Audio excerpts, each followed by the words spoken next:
E aí galera do Me Salva, nessa aula a gente vai começar a resolver os circuitos RL e vamos tentar encontrar uma expressão para corrente e uma expressão para tensão no indutor. Vamos apresentar aqui o nosso circuito RL mais básico então, olha só. Ele é formado por uma fonte de corrente em paralelo com um resistor e em paralelo com um indutor. Se tu olhar aqui, ó, tu pode perceber que na verdade essa fonte de corrente em paralelo com o resistor poderia ser substituída por uma fonte de tensão em série com o resistor também, por causa daqueles nossos equivalentes Norton e Thevenin lá. Então não faz muita diferença, mas a gente geralmente vai tratar com correntes quando a gente fala do indutor. Então a gente prefere fazer um circuito paralelo aí com uma fonte de corrente. Vamos estabelecer as condições iniciais para depois a gente resolver a equação diferencial desse circuito. Então olha aqui, primeira coisa que você tem que perceber é que a corrente que passa pelo resistor mais a corrente que passa pelo indutor tem que ser igual à corrente fornecida pela fonte aí. Além disso, o que acontece quando T igual a zero, ou seja, quando esse circuito é ligado? Vai ter uma variação de corrente aqui que vai causar uma tensão no indutor igual a tensão fornecida por essa corrente, de modo que esse indutor aqui se comporta como um circuito aberto, não tem corrente passando nele, toda a corrente I passa então pelo resistor. A tensão inicial vai ser igual então a R vezes I e a corrente inicial no indutor vai ser igual a zero. São essas as condições iniciais que estão escritas aqui do lado. VL de zero igual a RI e IL de zero igual a zero. Agora a gente vai começar a resolver essa equação diferencial aí. Para isso a gente vai aplicar a lei de Kirchhoff dos nós nesse nó aqui, que vai nos dar isso aqui então. Ó. Esse KCL nos diz que IR mais IL é igual a I. Lembrando que o V de zero é RI e VL de T é L dI dt. Vamos substituir então. Primeiro a gente pode derivar essa equação aqui, o que nos fornece o seguinte, DIR dt mais DIL dt igual a zero, porque isso aqui era constante e a derivada de uma constante é zero. Agora a gente vai substituir esse IR por V sobre R, como R é constante, então isso aí fica dV dt sobre R mais DIL dt, se tu olhar aqui, é igual a VL de T sobre L. Então isso aqui é 1 sobre L vezes VL de T, isso aqui tem que ser igual a zero. Reexpressando essa nossa equação aí, a gente pode passar esse R multiplicando, vamos passar tudo para o outro lado, a gente fica com dV dt igual a menos R sobre L vezes V de T. Fazendo essa integração, a gente pode passar esse dt multiplicando, a gente passa esse V dividindo, a gente fica com dV sobre V igual a menos R sobre L dt.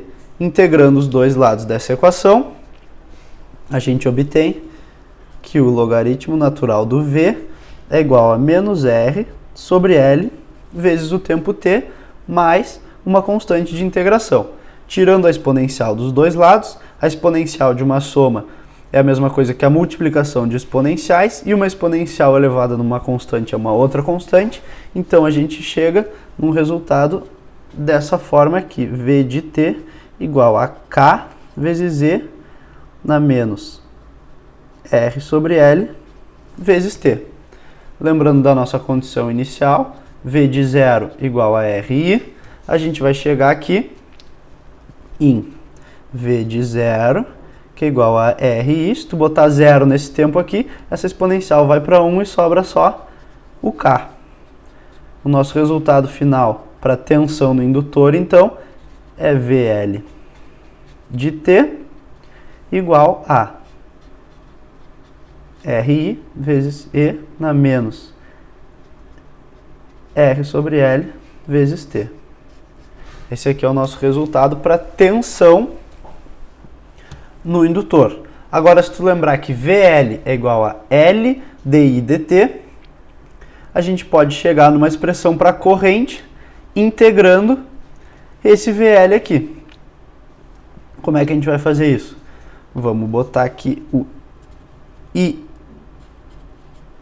de t é igual a 1 sobre L vezes a integral do VL de tal de tal, aqui de 0 a t. Integrando isso aí, o que vai nos dar no final? Vai nos dar uma expressão do tipo assim, ó, I vezes 1 menos E na menos R sobre L vezes T, e essa aqui é a nossa expressão para a corrente. Então a gente chegou aí numa expressão para tensão no indutor, que é igual a tensão no resistor, e uma expressão para corrente no indutor. Percebe como essas expressões são bastante parecidas com aquelas que a gente conseguiu quando a gente resolveu a equação diferencial para o capacitor. Vamos ver agora como é que está se comportando isso aí graficamente para entender melhor o comportamento dessas duas funções aí. Olha só, a gente vai montar gráficos aqui para corrente no indutor e para tensão no indutor. O que acontece? Em tempos muito pequenos, ou seja, tempos próximos de zero, essa exponencial aqui vai para 1, portanto a corrente no indutor vai para 1 menos 1, que é zero. Então esse nosso gráfico da corrente vai começar aqui embaixo em zero. Quando o tempo é muito grande, essa exponencial decai para zero e a corrente que passa no indutor é igual à corrente da fonte I. Então a gente vai ter um comportamento que vai ser mais ou menos desse formato aqui, ó. Olha só, isso aqui é bem parecido com aquele comportamento que a gente teve para tensão no capacitor lá. O que vai acontecer com a tensão no indutor? Ela vai começar, ó, quando o tempo é zero, isso aqui vai para 1. Então ela vai começar com um valor RI, que é um valor inicial dela, e ela vai decair para zero de acordo com essa exponencial aqui. Então esse gráfico vai ficar mais ou menos desse formato aqui, ó. Que é o mesmo formato de gráfico que a gente tinha lá para corrente no capacitor. Então tu pode ver que tu sempre pode fazer uma analogia entre os dois, mas sem confundir, porque normalmente a tensão no capacitor vai se comportar da mesma maneira que a corrente no indutor, e a tensão no indutor se comporta parecido com a corrente no capacitor. Nas próximas aulas aí a gente vai então ver como é que é a resposta natural dos circuitos RL, e depois vamos estabelecer a fórmula geral e fazer exercícios aí com muitos indutores e muitos resistores. Até a próxima aula.